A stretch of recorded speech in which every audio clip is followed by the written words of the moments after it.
probability, we have to get into the terminology and the vocabulary. I would say that that's probably, oh man, I can't get out of my own way sometimes. All right, well, here's a typo bonus for somebody. There's no reason this space should be so pronounced. Same thing with this. So spacing on page 23. I'll accept that. Yeah, so the terminology, I mean, I could say that it's the most important part of probability, but it's kind of overselling that and maybe underselling some other aspects of the unit. It's critical to understand the vocabulary in order to understand other things, all right? So the terminology is going to allow you to have a deeper understanding of the probability concepts, and with that in mind, it's going to be a whole lot easier to understand what to do once you identify what concept is in play, all right? Because the biggest issue that, I mean, I'll just talk from personal experience, both as a student and as a teacher, it all had to do with identifying the nature of the problem. I knew what to do once I knew what kind of problem it was, but if I couldn't categorize it as a certain type of problem, I was lost. Right? And most students have reported the same. It's like, if I only knew, it's kind of like word problems. My leg is buzzing like crazy. All right, 12 notifications. Thought I was having a stroke. Oh my God. So, yeah, yeah, exactly. So either way, I was spazzing out pretty hard. So, yeah, it's like word problems. So the idea is that, like in most cases, if I could only set up the problem, I would know what to do. Right? That's going to be the recurring theme in this unit. All right. So the vocabulary, the notation is going to help us get to a point where we can easily, I would say, set up the problems. All right. So probability, a branch of math that deals with the chance of an event occurring. I think that's probably obvious. The chances, the probabilities, the odds, those words are usually used interchangeably. All right. But things like event and sample space. Now, you probably use event in your everyday life a little bit differently than we would in probability class. But really, when you think about it, at its heart, you're talking about the same idea. An event is a collection of outcomes of a procedure. All right, so outcomes of a procedure. All right, so really you can think of it as an outcome. All right, if you want to oversimplify things. All right, so you're talking about an event like in the real world, like a social event or any other kind of event. Like an event in the calendar, like a holiday or something like that. Well, it is, yeah, by definition, by this definition, yeah, it holds the result or the outcome of a procedure. If you're at a social event, a process was put into play to lead to a product. All right, so that's an event. Right? But when you start talking about like an event as in a holiday or something like that, a special event, it's kind of hard to quantify. But if you think of the calendar as the entire sample space, list of all possible outcomes that you could have, then that particular holiday would be a singular outcome out of all of those possibilities. So you have 365-ish days a year, right? So that would be your sample space. That would be all possible outcomes that you could have, right? So my event could just be Halloween, right? So that's a singular outcome out of all the possibilities that exist, right? So it still kind of holds when you apply the definition to what you would consider in the real world. Except I don't know too many people that are going to look at the calendar and say the sample space of all days in a year, right? It's probably not going to play out that way, right? But anytime you can kind of relate any of this stuff to your own lives, it's going to make it a lot easier to understand. Notation, P is for probability. I think that makes sense. A, B, C, and so on. Those are going to denote specific events. Now, the first little bit of notation that people kind of take issue with, I guess, is the P of A. This is function notation. That is not a highlighter. All right, so this is the probability of event A occurring.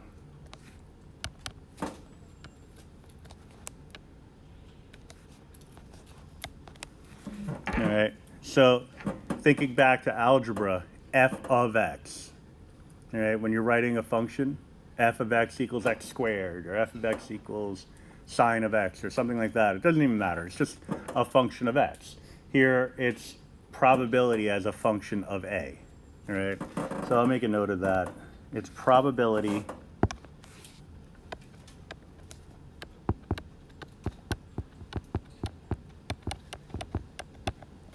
as a function, ooh, poor quality U,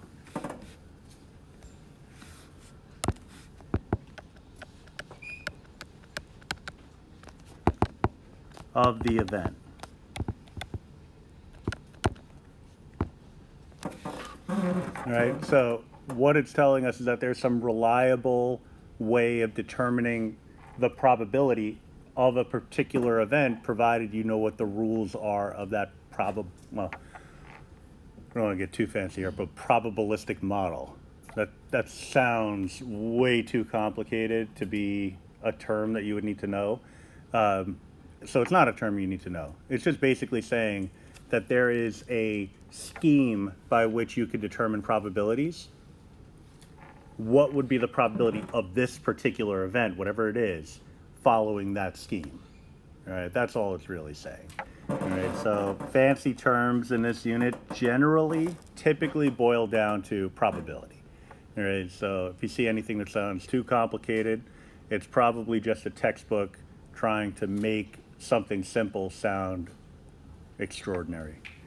All right, so P of not A, that little tilde is the symbol that we're going to use to represent an event not occurring. All right, so this is saying, for example, if I let A equal it rains,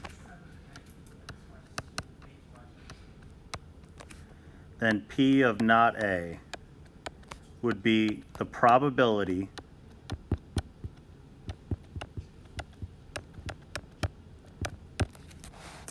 that it does not rain.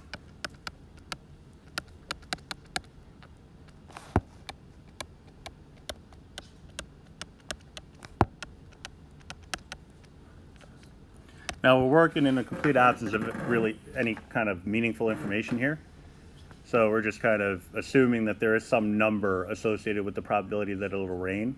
And so here we're just looking at the opposite of that. So we would be able to use our knowledge of probability to help us determine what the probability of it not raining would be. Joe, what's up? What do you mean by rain? No, like literally rain. Oh. Yeah, no, not a fancy math term. Yeah. It's a fair question because we take the ordinary words of real life and we somehow make them not what they ordinarily would be in math class. Sometimes rain is just rain. All right, so this is one of those situations. All right, so a few ways to determine probability. Among others, but these are the popular ones. Experimentation. This is one that you'll kind of look at as sort of a last resort, I guess. You know, it's not the ideal situation. It's really something that you would use if you had no idea what the probability of an event was or is. And so you're like, well, let me roll some dice. Let me flip some coins a bunch of times and see what comes up. All right. So if I didn't know, I mean, you know, I have the law of large numbers and the example there and all that stuff. But if I really had no idea what the probability was of getting heads when I flipped a coin, I could flip a coin like 1,000 times and see what happens. All right, but you would probably, or it should make sense to you, that if I flipped a coin twice, that may not give me an accurate representation of what the probability of getting heads is. Because if I flip a coin twice, I could conceivably, and this wouldn't be an outlier or something extremely unusual, if I flip a coin twice, I could get two heads. I can get head the first time, head the second time, and it'd be like, oh, okay, that happened. But you're not looking at that and saying, well, that's that's shocking. How could that have happened? You know, it's not really that unlikely.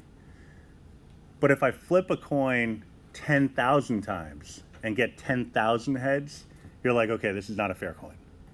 You know, it must be a double side, one of those trick coins, heads on both sides. Yeah, you'd have to get it literally every single time. That's not gonna happen. All right. So when you increase your number of trials, you should get closer and closer to the true probability, which would be 1/2, 0.5, 50%. But bottom line is there's one head on a coin and there's two sides. One way to win, two ways to play. You know, you think in terms of dice. If I wanted to roll a die, singular of dice if you didn't know, if I wanted to roll a die and get an outcome of 3, well, there's one side that has a 3 on it. There's 6 sides overall. So one way to win, 5 ways to lose, but you have a 1 in 6 chance of getting the outcome that you want. All right? But you can think about that in a number of different ways. You know, you could start getting into like probability that you randomly walk into a classroom and find someone wearing a red shirt. All you got to do is look around a room and identify the total number of people in the room and then the total number of people wearing a red shirt. So 33 people enrolled in this class, one person is wearing a red shirt, so we would have a 1 in 33 chance. You know, that's a sample, it's a sample probability, but that is a way in which one could determine probabilities. Now, if I wanted to get a true estimate of what it would be under normal circumstances, I wouldn't want to just limit myself to one classroom. I'd walk around every classroom on campus, go into every room, count up the number of people, and count up the number of people wearing red shirts, and then compile that data all into one distribution and then analyze that distribution. Right? There's more on that in the third unit because, you know, making inferences about a population is really the subject of that third unit. Right now, it's just analyzing data using probability. All right, but that's an example of how probability could be used in the real world. Very simple instance, but you know, it's starting to make the move away from, you know, flipping coins, rolling dice, and stuff like that, and to more realistic things. One student, a bunch of years ago, long time ago, did a statistical analysis on number of red cars that were pulled over in a calendar month. And you know what this person did was they went to I want to say it was the police department in Peekskill. I want to say it was Peekskill. I'm not sure. It was somewhere in that area, and got the records for 1 month. And it actually wasn't an overwhelming amount of information.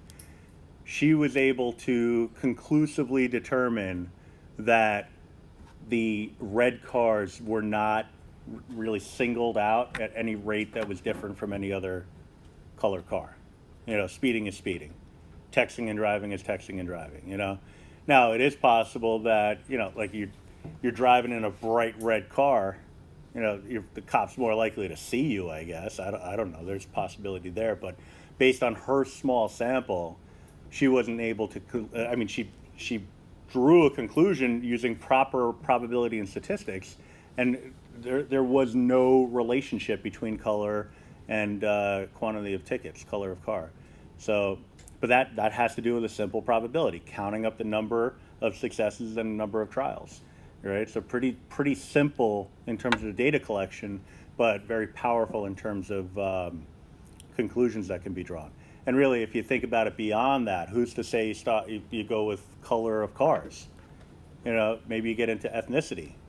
You know, like, yeah, the sky's the limit. You can get into a lot of different things. You know, so just things to consider as we move forward. Because in the third unit, I'm going to give you, and I'm stealing my own thunder a little bit here, I'm going to give you the option, instead of taking a unit test, to conduct a statistical analysis where you would collect your own data and analyze that data, right? So maybe you do something along those lines, or maybe you do something different. I mean, people focus on sports, finance, economics, politics. It's a year for that, I guess. A lot of different possibilities, but probability is a foundation of all that stuff. Right? So this is kind of the beginning of our real in-depth discussions involving how statistics could be applied to the real world. Right? There is the formulaic approach. One head, two sides. It won't always be that simple. There's rules.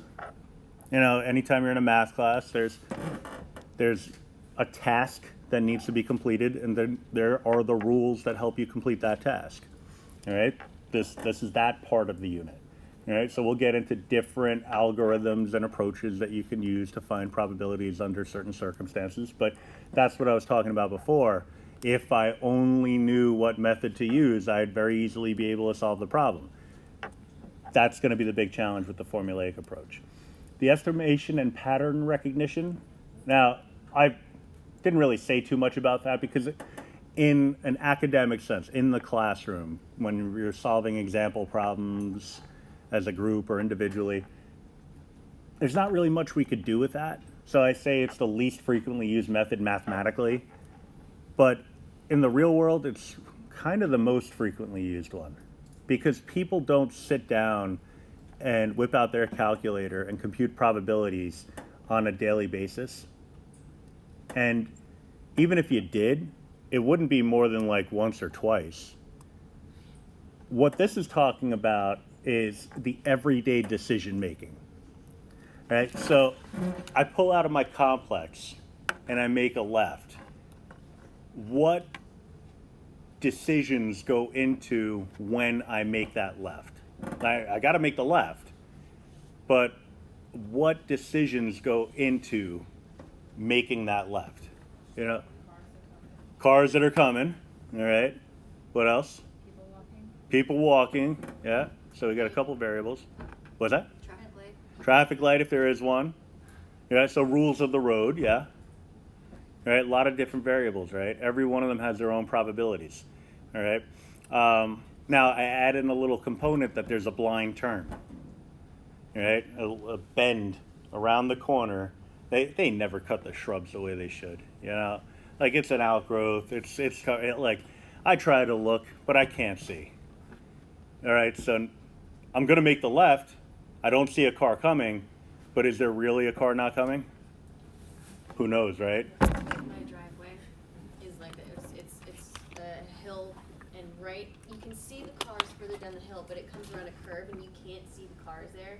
So many times I've like come out and like, nope. Yeah. Because there's someone going, 50. Yep.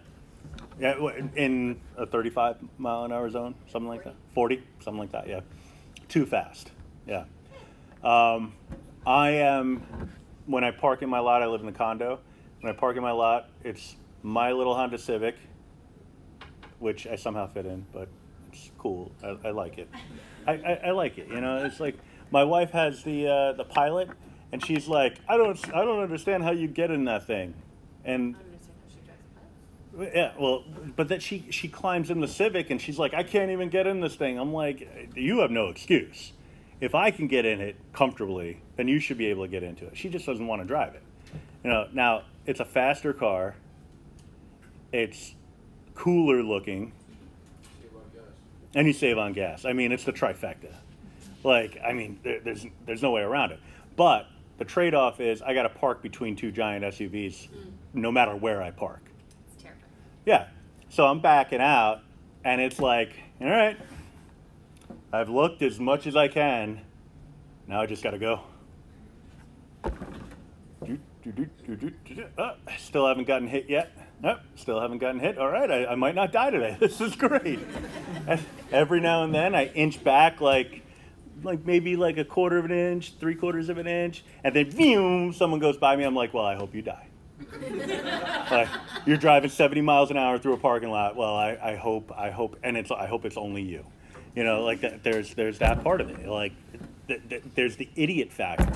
You know, and so how do I know it's okay to pull out under those circumstances? Well, I'm taking a chance. There's probability going into this, but I am kind of looking at it like, well, the last 100 times I did it this way, I didn't die. So this is probably the way to do it. Now, I'm overusing the term dying. Didn't get hit in some capacity, because probably just lose a bumper, you know. but it didn't happen using my technique. So that's the estimation pattern recognition, but I'm not sitting there, I'm not whipping out a calculator, making a graph, rolling dice or things like that. I'm just using personal experience and what's happened the last bazillion times I've done the same action to help me draw my conclusion. Now, there are other like intangible things that you consider. Now, I say intangible even though they are tangible.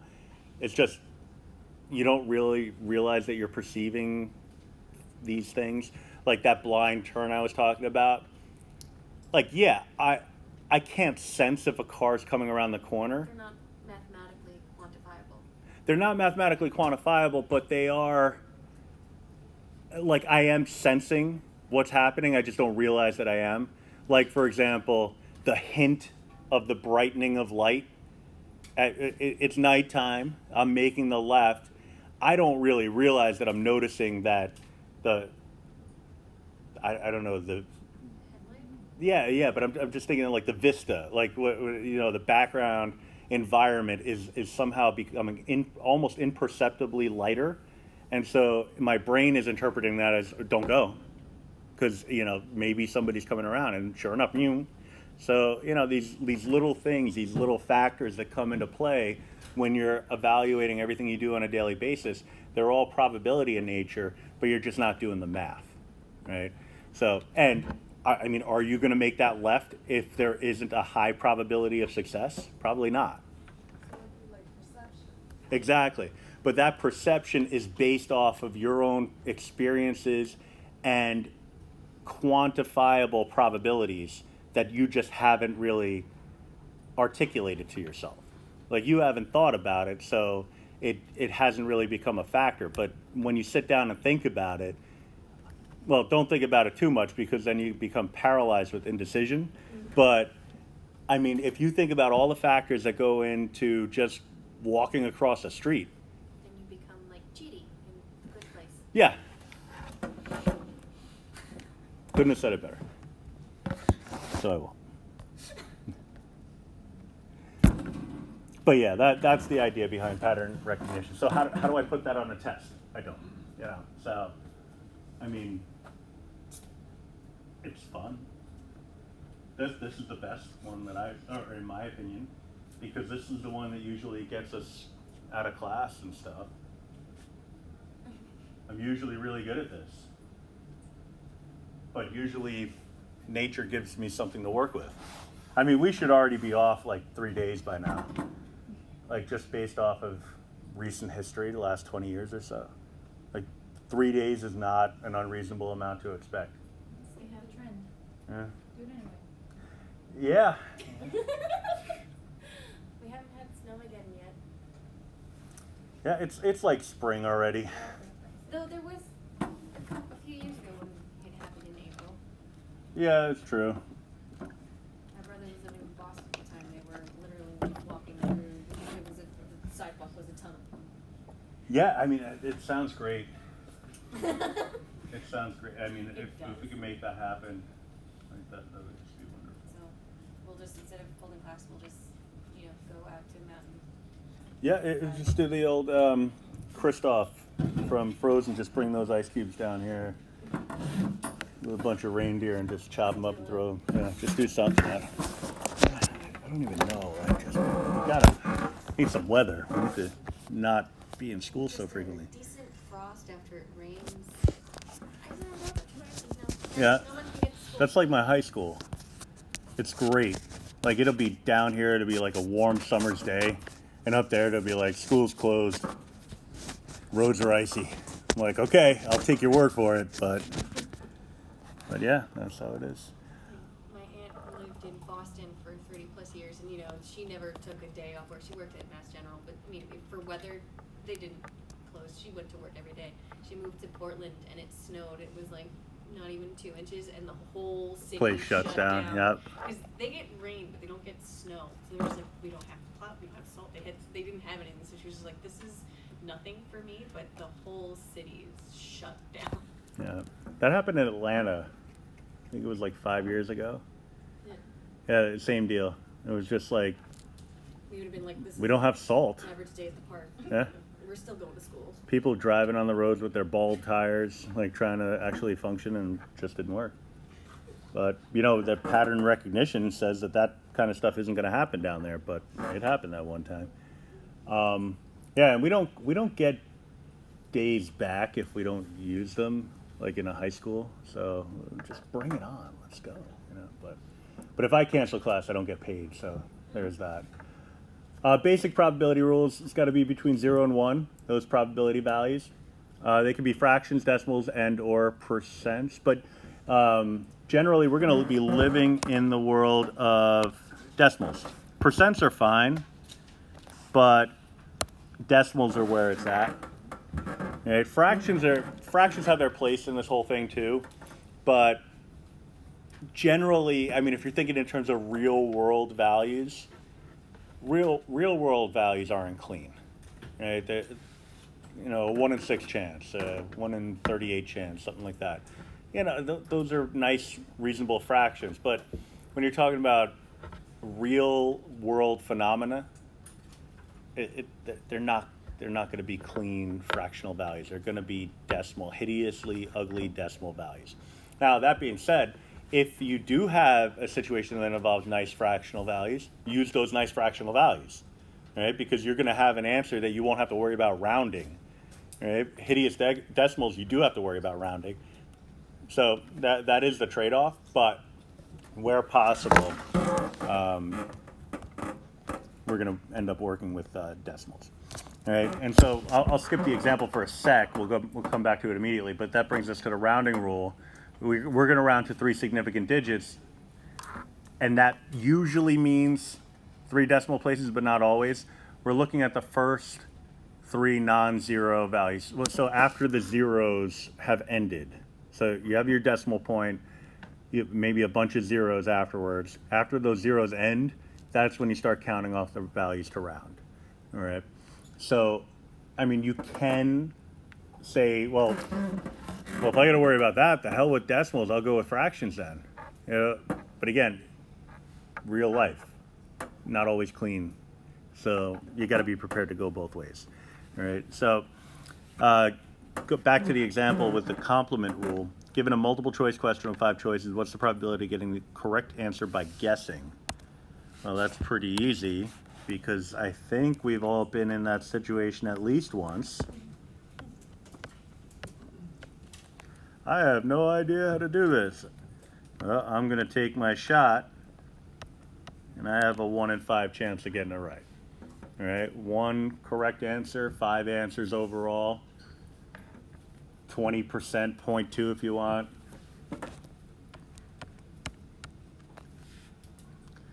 Probability of getting incorrect. Now, I could come up with a new label for that.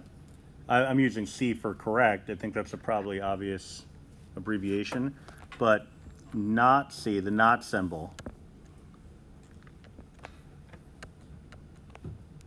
4 out of 5 ways in which I can get it incorrect, that's my 0.8. All right, so I got a 4 in 5 chance of getting it wrong, a 1 in 5 chance of getting it right, which is why we try not to guess too much on multiple choice tests, because that kind of compounds itself and you end up in a lot of trouble. The complement rule is telling us that the probability of an event and its opposite occurring, if you add those 2 probabilities together, you should get a result of 1. Because 2 events, if they're opposites of one another, they would account for the entire sample space. All right, so 1 in 5 plus 4 in 5 is the same as 5 in 5, which is equal to 1, and so that checks out. All right. So if you know the probability of an event occurring, then indirectly you know the probability of the event not occurring. All right? Because if they have to add up to 1, and you know the probability of the event occurring is, let's say, 0.2, well, 0.2 in this case, let's say 0.3, then the probability of the opposite of that event occurring would have to be 0.7, because they have to add to equal 1. All right, so you can think about any situation, like really anything, because it's either the event or its opposite occurring, that gives you that probability of 1. So probability that I am a teacher or I am not a teacher. You know, well, I'm one or the other, right? So whatever you designate as the probability that I'm a teacher, the other one would have to be its complement. All right, I'm up here talking to you about math, and I've been doing it for weeks now. So the probability that I'm a teacher should be very high. However, you could just be this random stranger who just likes to teach people math, but you're not a teacher. Yep. As proved by Manos Pantelidis back in 1998. He was a student, oh, actually, he was a teacher. So he did it the opposite way. He was a teacher who, on the first day of class, a communications teacher, came into the classroom dressed as an ordinary student, which I realized at the time is, you know, like, what does that mean? Yeah. Like, yeah, well, because most of the teachers at that point were all buttoned up. They would wear, you know, like shirts tucked in, ties and stuff and such. And then I had a teacher for hyperbolic geometry who would come in wearing like a ratty old T-shirt and cargo shorts, even in the dead of winter. And I was like, if I have a choice, I'm not going to be like those people. So Manos Pantelidis came into class, sat down in the front row center, opened up a book, took out a piece of paper, you know, like got a note, got a pen out, and sat there and attentively waiting. So we're like half an hour into class waiting for the teacher to show up, and he's just there, just hanging out, and nobody like thought anything of it until he got up and started teaching the class. Like just walked to the front of the room and started teaching. And most of us are like, who's this tool think he is? Like you can't just like, well, I'll just take over, you know? And so somebody was like, so they let him get like 20 minutes into his lecture. So we're 40 minutes into class, and they're like, who are you? And he's like, oh, sorry, I'm your teacher. And we would all just either ignored him or taken his word for the fact that he was our teacher. Bottom line is, I mean, I don't think anybody ever asked for ID. Like I mean, I do wear it. So if you've looked carefully, you've probably seen, but like I could be anyone. So I'll say the probability that I'm your teacher is 0.98. All right, so the probability that I'm not your teacher or a teacher would be 0.02 necessarily. So the probability that I'm your teacher, or this is a symbol for or, in case you're wondering, not your teacher would have to be equal to 1. All right, so we've covered all possibilities. It's weird to think about that because it's an oversimplification, but we've covered all possibilities by saying I am either a teacher or not a teacher. What have I missed out on? Well, I can't be a teacher and not a teacher. That would be the only other possible logical way of combining the two ideas. So yeah, am I a teacher? Yes. So therefore I am not a teacher. Am I not a teacher? Yes. So therefore I am not the teacher. You know, so I've accounted for everything. So it's either raining or it's not raining. True? No. Yeah. Say no. Okay. So give me an example where my logic doesn't hold up. Heavy fog. It's wet. But is it rain? It can be. Scotch mist. It's raining somewhere else in the world. Is it called rain? Some form of precipitation. Some people would call it rain. Is it called rain? No. No. So that's the thing. All right, so my logic holds up. It's either raining or it's not raining. Now you get into the gray area and say, well, it's foggy, it's misty, it's snowing. Well, is it snowing? Yes, but that's not rain. All right, so, you know, it's sunny or it's not sunny. All right, is it sunny out? No. It's nighttime. It's nighttime. It doesn't matter that it couldn't be sunny. It's the fact that it is not sunny.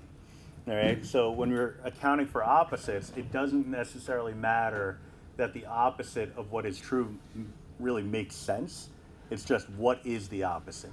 Like for example, if I say I win the game if I roll a 4, you know, I'm rolling dice. I win the game if I roll a 4. So how do I lose the game? You roll anything but a 4. Anything but a 4, right? So those are my two possible outcomes, yeah? But some might look at it and say anything but a 4. Wait a minute, that means a 1, a 2, a 3, a 5, and a 6. That's 5 different outcomes. Collectively, they're all under the subset of events that are not 4, all right? So we can always define things in what we call a binomial sense, all right? Binomial as in two possible outcomes, success or failure, all right? And so even situations that naturally boil down to, you know, a multinomial, all right? So it's just more than two possible outcomes, can still be broken down into two separate categories. You just got to get a little creative with it sometimes, all right? And so a lot of that is what we're going to be doing, because when you think about the logic of an or sentence, there is a little bit of gray area that people struggle with. And in fact, let me just talk about that real quick.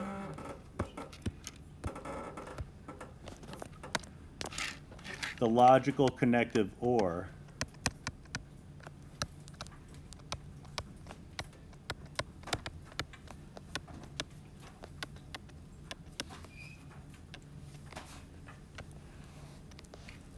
only false if both parts of the sentence are false.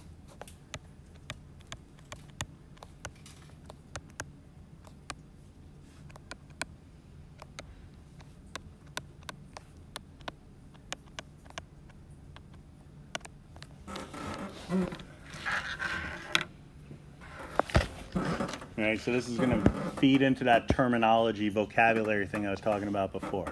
All right, a logical connective, a sentence involving the word or, is only false if both parts of the sentence are false. Very rare when we're dealing with probability, because what we could be looking at are situations where if you're defining one part of the sentence as a true statement, then the other one would necessarily be false, but you've still satisfied the idea that at least one part of the sentence is true. All right. So the logical connective and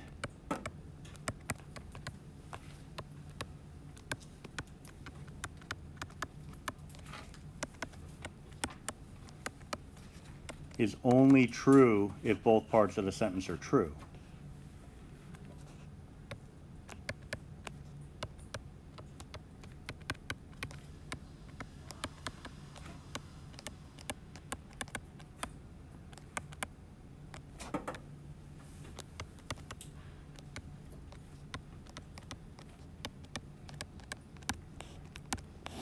All right, this is going to come into play when we deal with what's known as compound probabilities.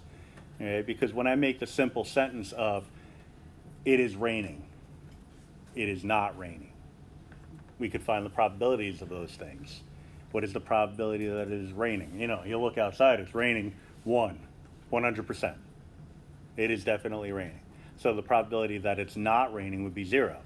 But what if it's a question of the probability that it's raining and something else? Well, the probability that it's raining or something else.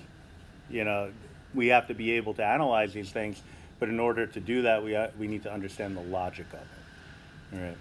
There is the logic of conditional sentences, but that gets its own class session. That's how interesting that topic is.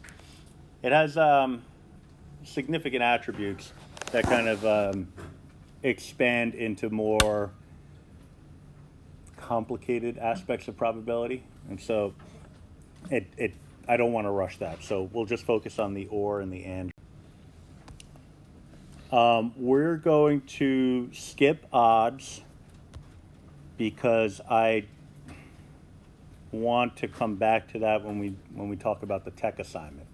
All right, so odds, basically anything involving games of chance, I don't put them on tests, you know, like gambling and things like that.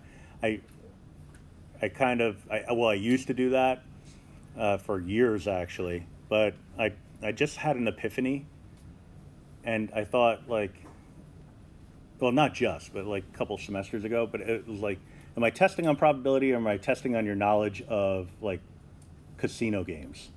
You know, and so this is better served as part of a technology assignment, so we'll come back to this. And I'll take it as a typo.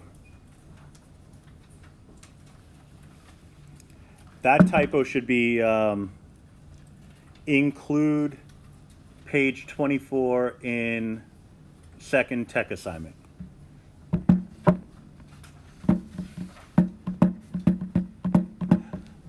As far as sample spaces is concerned, I do feel though, even though I don't like to get involved in the gambling stuff when it comes to unit tests and stuff like that, I do reference a lot of the equipment, I guess, necessary to gamble, because it's just naturally made for probability.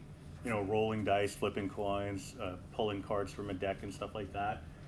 You don't need to memorize any of this stuff. All this information will be given to you as needed on a test. So if there's a question that talks about a deck of cards on the test, you'll have an image. You'll have this image. You know, I'll give this to you. Because again, it's not a question of like whether or not you know the deck of cards. It's a question of what you can do with it probability-wise. I am not going to give you a picture of a coin. All right? You need to know that there are two sides of a coin. All right? But the caveat to that is, if there's any trickery involved, that I'll make that very clear in the problem.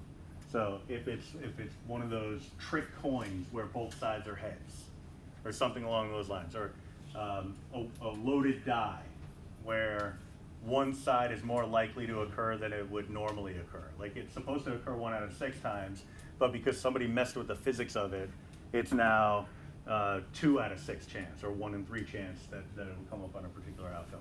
That stuff will be made, it'll be spelled out crystal clear in the framework of the question. Right? But aside from that, you know, it's your standard 6-sided number cube or die or dice. Prime numbers. Sevens. Oh, there we are. I got a 7 here, here, here, and here. And I got an ace here, here, here, and here. So if we're looking at, yeah, it's very visible, I know, sorry. All of these cards are my aces, all of these cards are my 7s.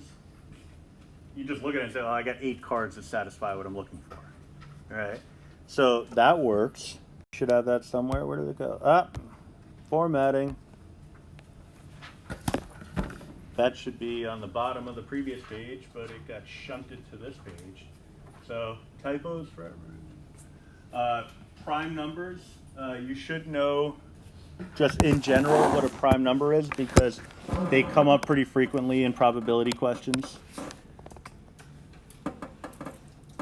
And really, honestly, when I control the narrative here, so they come up really frequently because I like to make questions that involve prime numbers.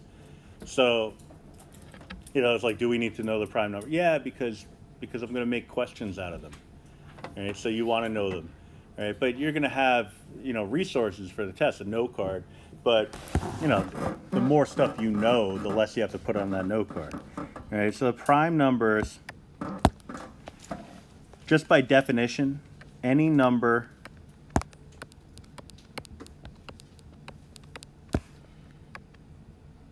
that is greater than 1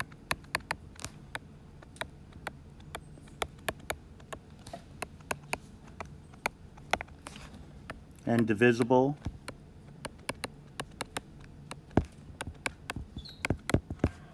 by only 1 and itself.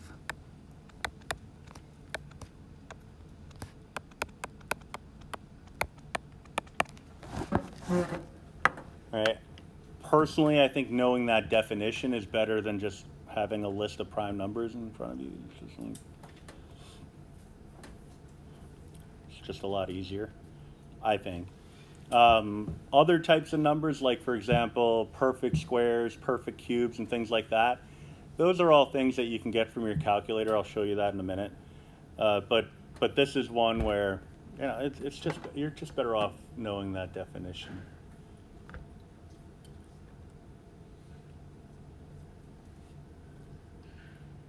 So my son's in 4th grade. Prime numbers, that was in his homework like 2 months ago. Prime numbers and composite numbers. So if anything, I'd like to take this opportunity to shame you into learning what the definition of a prime number is. All right, so if you're like, oh, do I really need to know that? Just remember, his 4th grade son knows this stuff. Yeah, so you should probably know it.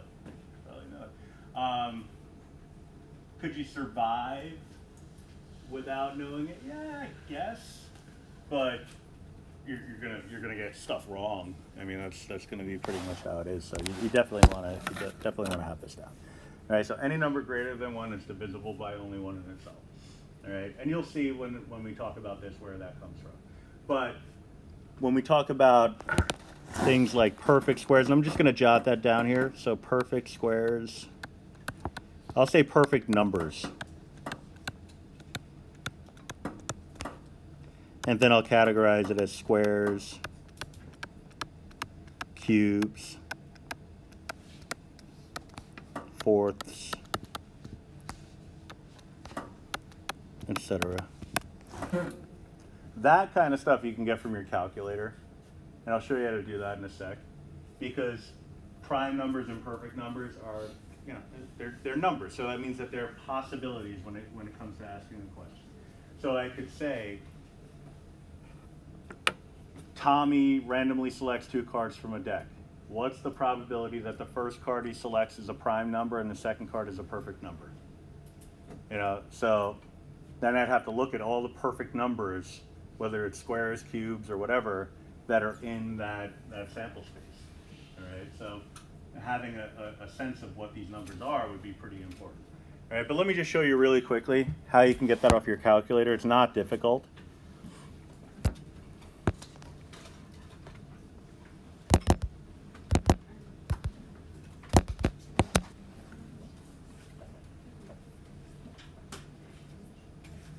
Generally, the idea is to let the calculator do as much of the work as possible. And you're going to find, moving forward, that's really what's going to happen. The calculator is going to take care of the numbers. You just have to take care of the rationale for why you're using the calculator to begin with and the conclusions that you draw based off the numbers the calculator gives you. All right, so what about the problem tells me to use this function in the calculator? And now that I have this number, what does it mean? All right, that's your job. The calculator is going to do all the heavy lifting. All right, so if I need perfect squares, for example, very simple. I just go into y equals and just type in x squared. Every number that comes up in this list out of the positive set is going to be a perfect square. So second graph brings you into the table.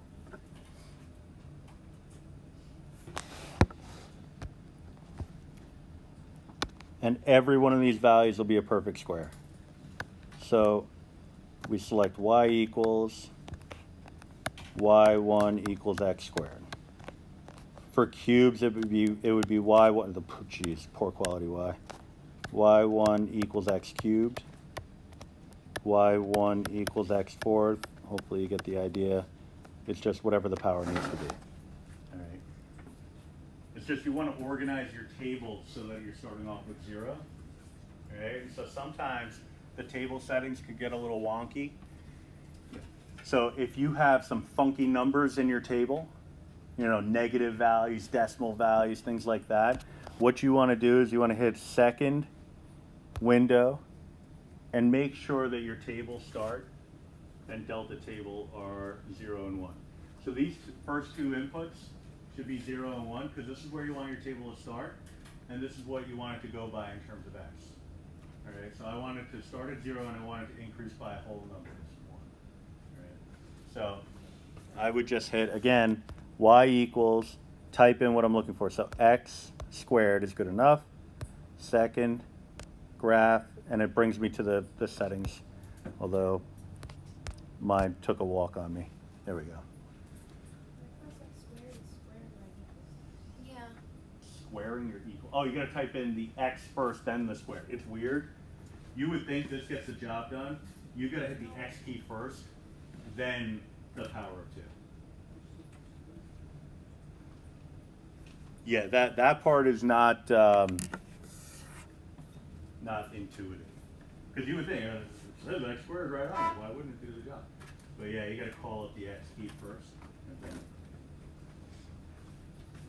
I'll do it real quick with the, wrong thing, x cubed. So again, this x key, theta, n key, that's your x key.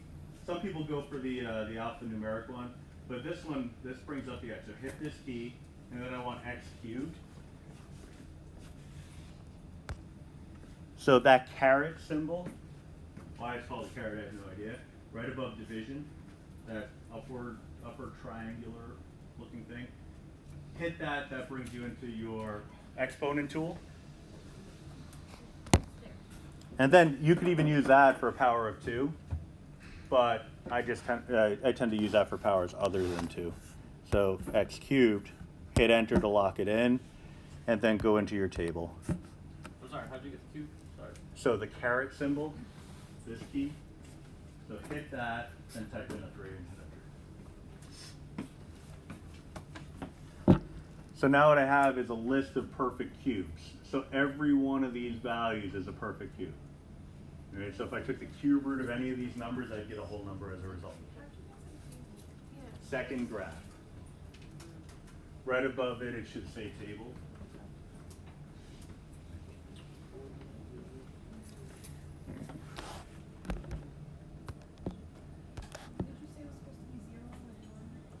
In your table settings, so second window.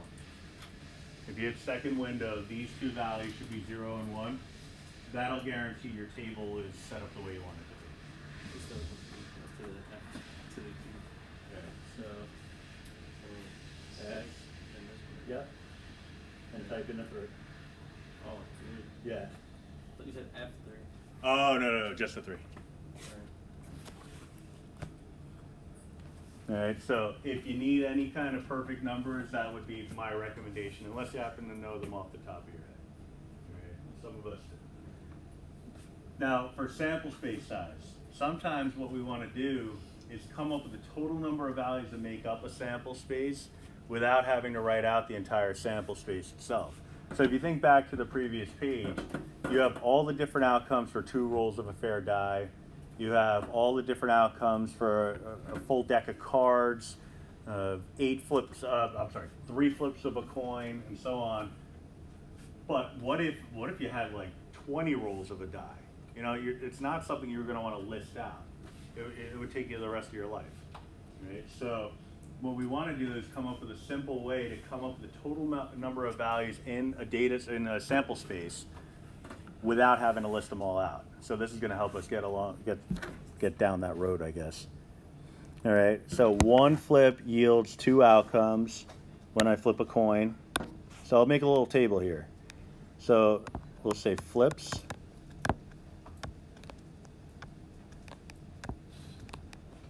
And outcomes.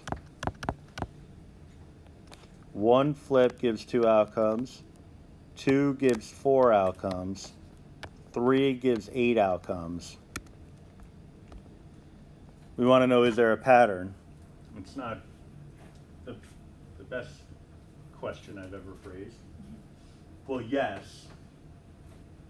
But if I left it at that, we wouldn't learn anything. All right, so yes. Now, what's the pattern? Like, for example, if I flip the coin 4 times, how many outcomes would I have? 16. How do we get that? We're doubling, right?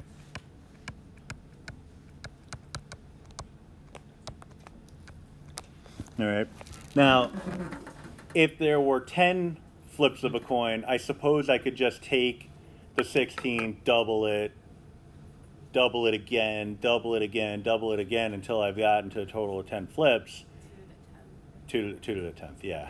So instead of doing that, what I would say is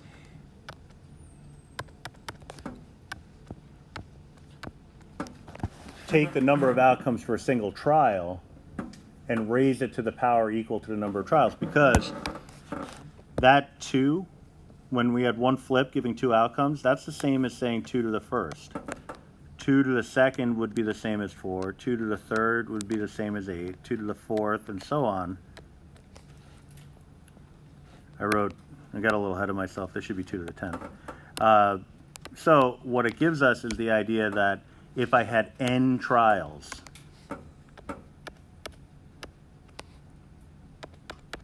then I would have 2 to the nth in terms of outcomes. All right. The same idea is going to hold when we deal with dice. Really anything of what we call an independent nature. And we'll get more into that in a little while, or maybe next time. But when you're talking about probabilities, you're dealing with events that are either dependent or independent of one another. And so, and that really is exactly what it sounds like. Something being dependent means that it is dependent on something else occurring. So a condition must be in place in order for the outcome to happen. All right. So thinking of conditional sentences, if then, if it snows, then school will be canceled. All right. It's reliant on snow in order for the outcome, the premise of snow falling in order for the outcome of school to be canceled being upheld. All right. But this situation only applies when we're dealing with what are known as independent events. So they're not reliant on any previous condition occurring. All right. So we have rolls and we have outcomes. But when I roll a die, if I get a 1 the first time, it doesn't mean I can't get a 1 again. All right. Whereas if I take a card out of a deck, if it turns out I got a king of hearts, and I'm not putting the card back in the deck after I select it, then I can't get a king of hearts again. All right. So that would be a dependent situation. All right. So part of the challenge is going to be determining what's independent and what's dependent, because different rules will apply under each circumstance. But for now, I could just say I have 1 roll, 6 outcomes, 2 rolls, 36 outcomes, 3 rolls would be 216 outcomes because we're just multiplying by 6. And so we end up with the outcome or the result where if I had n rolls, I would have 6 to the nth outcomes. All right. But you could see in this case, and really the reason why I choose these 2 examples, coins and dice, is to show you how stable coins can be. Even after 4 flips of a coin, it's still only 16 outcomes. 5 flips, 32, 6, 64, 7 would be 128, and 256 for 8 flips, 9 would be 512, 10 flips would be 1,024 possible outcomes.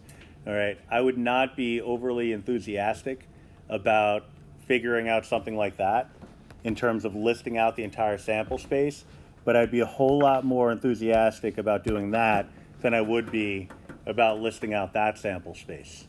All right, we would be talking about almost 60.5 million possible outcomes when I roll a die 10 times. So maybe all 10 of them are 1s, maybe all 10 of them are 6, and everything in between. Mixture of evens and odds, primes, not primes, perfect, not perfect, a lot of different repeated values all over the place. It would be a nightmare. All right, so this would take you the rest of your life. The coins, like, I guess, the weekend, So that's how significant the relationship is. All right, so the general formula is, I didn't write it in, well, when I write it, I don't write it in notation form. I write it in verbal form. It's really just the number of outcomes in a single trial.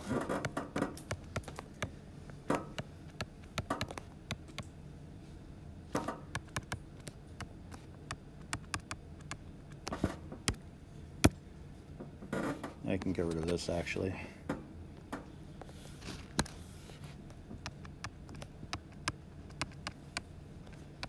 And that's going to be raised to the number of trials.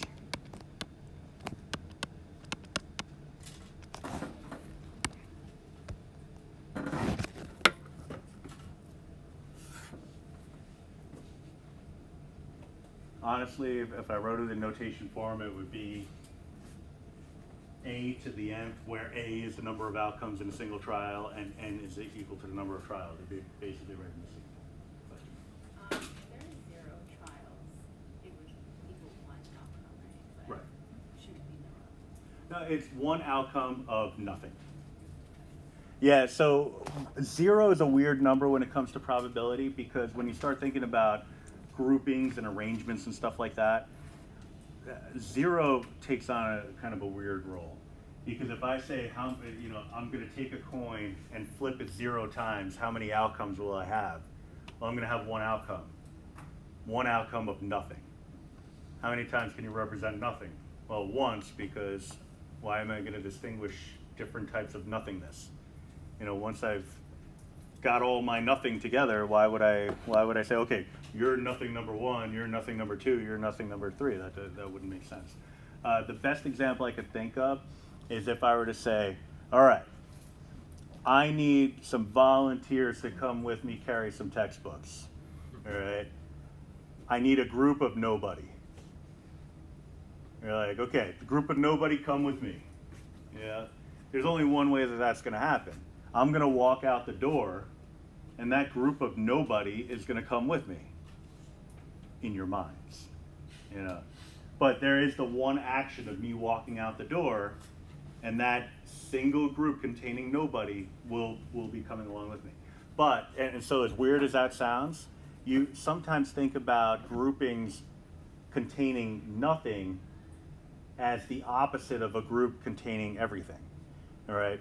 So if I define the group that's coming with me not by how many people are with me, but how many people are remaining behind, then I would say, well, I have one group of 33 people that are not coming with me. It's a lot easier to contextualize something when you're dealing with a group that actually contains individuals as opposed to the one that doesn't. All right? So for every group that is created, there is naturally a group that is created containing the excess, the leftovers, the you need not apply. So that's part of probability. We don't just consider who's coming, but who's staying behind. All right. The addition rule, and this is the last thing that we're going to cover tonight, because this is actually the first instance where we're going to compute some real probabilities. But I do want you to have an opportunity to kind of digest some of the terminology and vocabulary over the next couple of days. There is, just so you know, transparency, there is a significant chance that I'm not going to be here on Thursday. I am working on getting coverage so that the show will go on, but I haven't heard back yet. So in the past, what that's usually meant is it's in the works. They just haven't let me know. But it is possible that I could get a notification tomorrow saying, yeah, we didn't find anyone. If that's the case, there won't be any class on Thursday. So going back to the snow thing, I don't want to spoil it just then, but I make my own snow days. No, I have to have an epidural injection again. And so I'm usually out for the rest of the day once that happens. So yeah. Pretty solid excuse as excuses go, So that's my deal. Have you told them that class is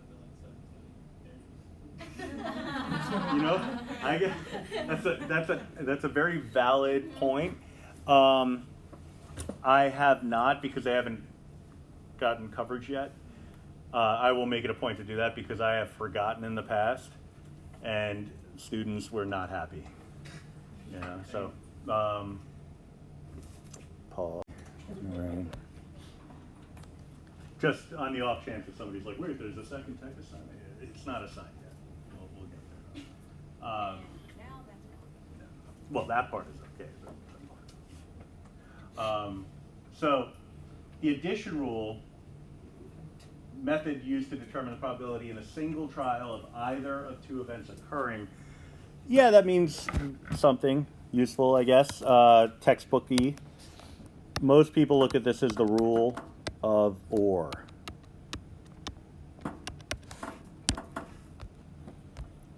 If the word OR is explicitly used in a problem, then it's going to involve the addition rule, or an addition rule. But the part that makes probability tricky is the implicit representation. Right? So sometimes words aren't explicitly used, but they're implied. So, like for example here, the method is used to determine the probability in a single trial of either of two events occurring. The either part implies or. You don't get either without the or along with it. All right, one begets the other. All right, same thing with neither and nor. All right, but there's another aspect of it. So if I say neither, neither is the negation of either, which implies or. So it's the negation of an or sentence. Bless you. So we're talking about the addition rule. It's just in disguise, right? So that's part of what's going to happen here is you're going to have to parse through the language in order to understand this is an or question, even though it doesn't explicitly state the word or. This one does, but they won't all explicitly state it. So a card is selected from a standard 52 card deck. Determine the probability of either a 7 or an ace being selected. All right. So it's called the addition rule. Probability of getting a 7 or an ace would be the probability of getting a 7 plus the probability of getting an ace.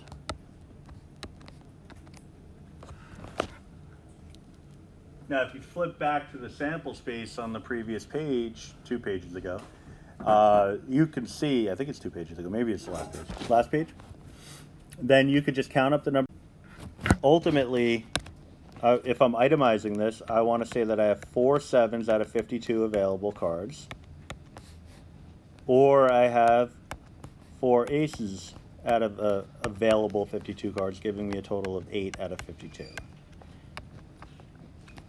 So, I mean, when you kind of conceptualize this in terms of like everyday thinking, you know, like you're playing a game. You win the game if you get either a 7 or an ace.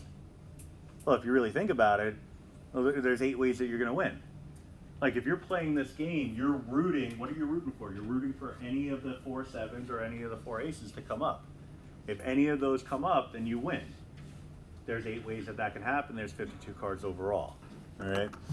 So what does that look like graphically?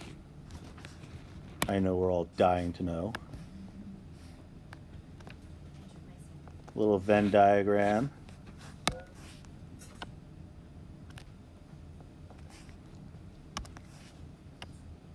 I almost made them overlap. We don't want them to overlap. I want them to be roughly the same size. Good enough. All right, so here are my 7s, and here are my aces. All right, there's no overlap between the 2 sets of outcomes, and by overlap I mean there's no way that you could have a card that's both a 7 and an ace at the same time. All right, so there's no overlap.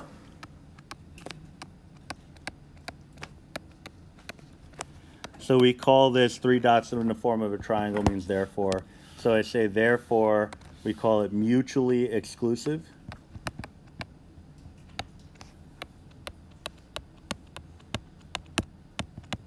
Also known as disjoint.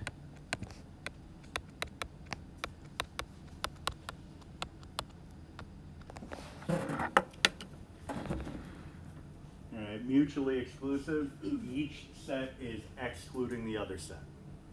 Alright, so I kind of look at it like you have 2 groups of friends. There's no overlap in the groups of friends, you know. You go to a party, they hate each other. Like, what are you doing over here? I hate you. Go with your group. And they're like, well, fine, I hate you too. Go with your group.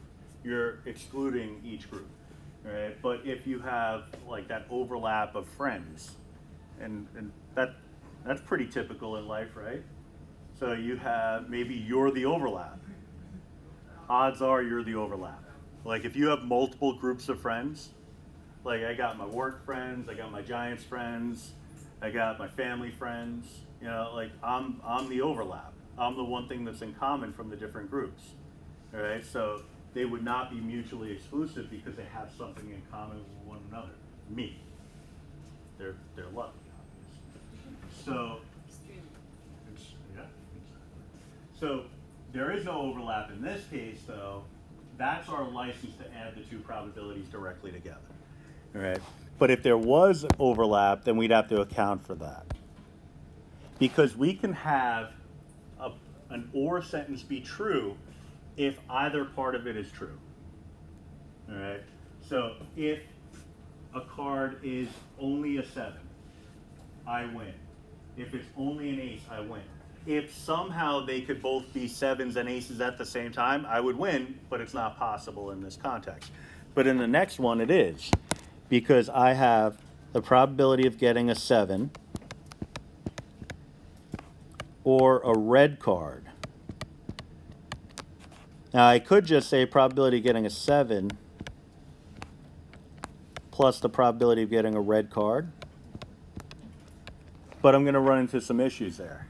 All right? I'm not going to flip back, but 2 of the 7s are reds. All right? Because if I did the straight up addition like I just did, I would have 4 out of 52. If I'm only considering the 7s, 4 out of 52. If I'm only considering the reds, 26 out of 52. But I have that 2 units of overlap. So what I have to do is subtract off the probability of getting a card that is 7 and red at the same time. Otherwise, I'm double counting. Now, if you're doing it intuitively, you're probably never including those 2 cards to begin with, because you're saying, well, I'm going to take all my reds, and then I'm going to take the 2 7s that are not red. That's a more intuitive approach, but if you're using a formulaic approach, then you'd have to do it in a way that's along these lines. Because if I were to say here, just kind of consider this. If I were to say probability of 7 and then write 2 out of 52, well, it's wrong, right? Because there are 4 7s in the deck, right? A little nifty workaround here, and nifty is in the eye of the beholder, I guess. You could write it as the probability of getting a 7 and not red plus the probability of getting red and not 7. Well, actually, no, we would account for all the reds. We don't have to make it too complicated. Because here, if I'm saying 7 and not red, that's saying the ones that, 7 and black at the same time. There's only 2 of those.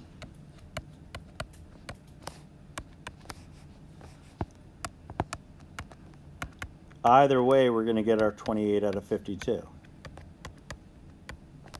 Now, the good thing about this is you're not just limited. I talked about the 3 different ways in which you can find probabilities. Experimental approach, formulaic approach, estimation pattern recognition. The idea of using experimental probabilities has to do with the sample space. So if you're really in a jam and you can't figure out the formulaic approach or even the notation for it, you go back to the sample space and you just start counting. Now the drawback to that, I think, is obvious. If the sample space includes 1,300 values, you could be at it for a while, right? But if it's a deck of cards, I'm just going in and saying, okay, I'll give it a little check mark if it's a 7 or a red card, all right? And if it's 7 and red at the same time, cool. I don't get bonus points for that, but I still count it, and I only count it the one time, all right? Now, in terms of the Venn diagram here,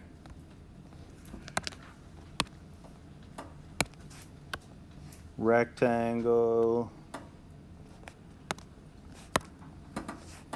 Nothing is going to be drawn to scale here, so I'll just draw one smaller circle. Let me use my circle draw tool. And one larger one.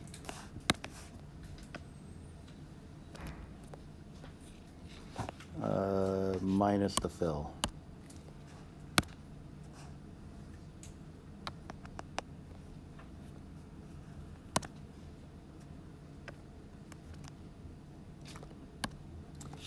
Hello.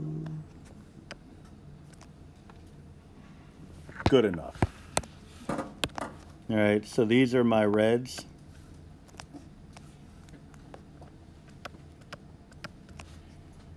These are my sevens. And that little bit of overlap in the middle there, those are my red sevens. Bless you. All right. If there's a fancy name for this, I don't know what it is, except to say that there's overlap.